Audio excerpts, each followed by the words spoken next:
Nous célébrons cette année la 7e édition de la Journée internationale du vivre ensemble en paix. Cette journée qui a été adoptée à l'unanimité des 193 pays membres le 8 décembre 2017, portée par l'Algérie à travers le Cheikh Khaled Bentounes.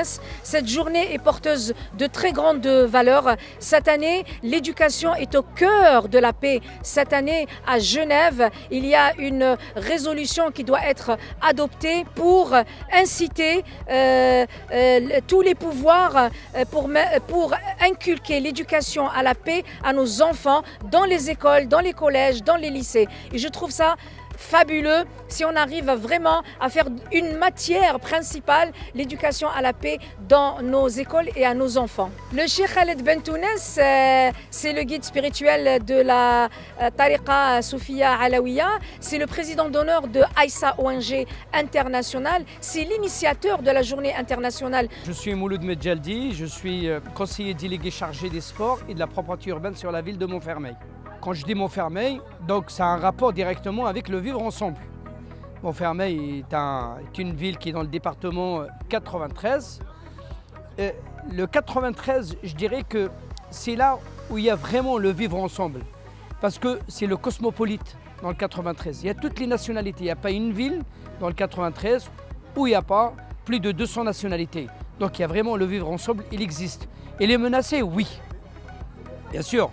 La montée d'extrême droite, aujourd'hui, qui menace directement le vivre ensemble. Mais autrefois, il y avait un journaliste qui avait posé une question à Jean-Marie Le Pen en lui disant « Monsieur Le Pen, vous savez, il y a un tel journal qui a parlé de vous. Et est-ce que vous allez l'attaquer ?» Il a dit non. Pourquoi? Si on parle de moi, c'est que je suis important. Si on ne parle pas de moi, c'est que je n'existe pas. Donc oui, le vivre ensemble existe, oui, il est menacé. Comment il faudrait le protéger? Nous, on le protège tout le temps, du matin au soir, parce qu'on le vit au quotidien. Pas que le Rassemblement national. Il y a aussi Reconquête avec Zemmour, il y a aussi Eric Ciotti chez la droite républicaine, bien sûr. Et c'est des gens qui menacent directement le vivre ensemble, mais aussi le fait qu'on existe, le fait qu'on est là, le fait qu'on fait vivre le vivre ensemble, ben, quelque part, on les dérange. Autrefois, disait, est-ce qu'on est des Français à part ou est-ce qu'on est des Français à part entière? On est des Français à part entière. Je crois que beaucoup de personnes ont des responsabilités, en tout cas vis-à-vis de cette montée du Front National.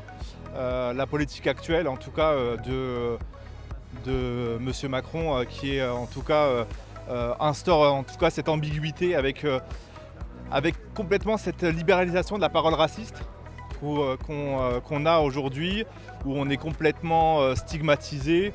Les gens, ce que l'on appelle issus de l'immigration, ce que j'aime pas non plus ce terme-là, mais en tout cas, voilà, on est toujours pointé, on est toujours relégué à nos origines, relégué à notre religion.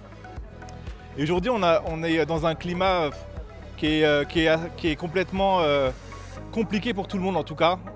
Les gens ont du mal en tout cas à vivre par rapport à la crise économique, etc. Mais au-delà de ça, c'est aussi une ambiance qui est complètement négative et c'est un cumul de tout, hein. Un cumul de la libéralisation de la parole raciste, là je l'ai dit, les médias qui montrent ce qu'ils ont à montrer.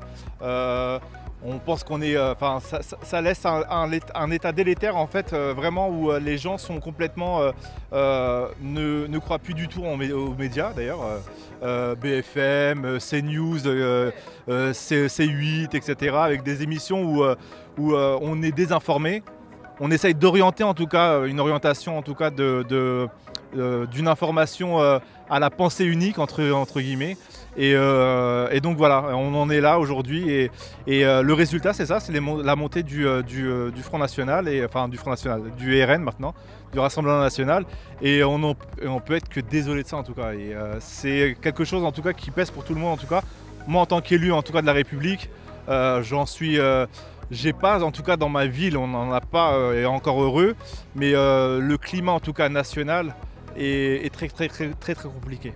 On espère qu'en tout cas qu'ils ne vont pas faire un bon résultat. Et le problème de ça aussi, c'est qu'on n'a pas derrière, on n'a pas non plus des politiques qui peuvent être derrière justement pour les attaquer. les gens sont complètement désorientés, hein. On arrive à avoir des gens qui sont pro RN dans les campagnes, où ils ne connaissent même pas ce que c'est l'immigration.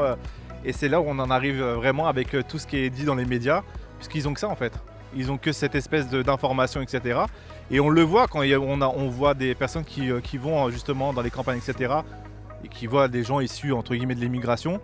Ils voient que ce sont des gens normaux qui vivent normalement. Et c'est ça le vivre ensemble. C'est cette espèce de cohésion, de synergie ensemble et de pouvoir en tout cas cohabiter ensemble. Et on l'a, je pense qu'il y a plusieurs personnes l'ont à l'étranger. Et c'est pour ça que beaucoup de gens s'en vont à l'étranger. Londres, d'autres pays, l'Espagne où on a plus d'ouverture, l'Angleterre aussi. Et donc voilà. Ceux qui sont venus aussi de loin, comme Madame Zelli et Docteur Parmi et sa femme. Merci pour votre présence. Et je tiens également à souligner l'importance de chaque personne présente ici ce soir.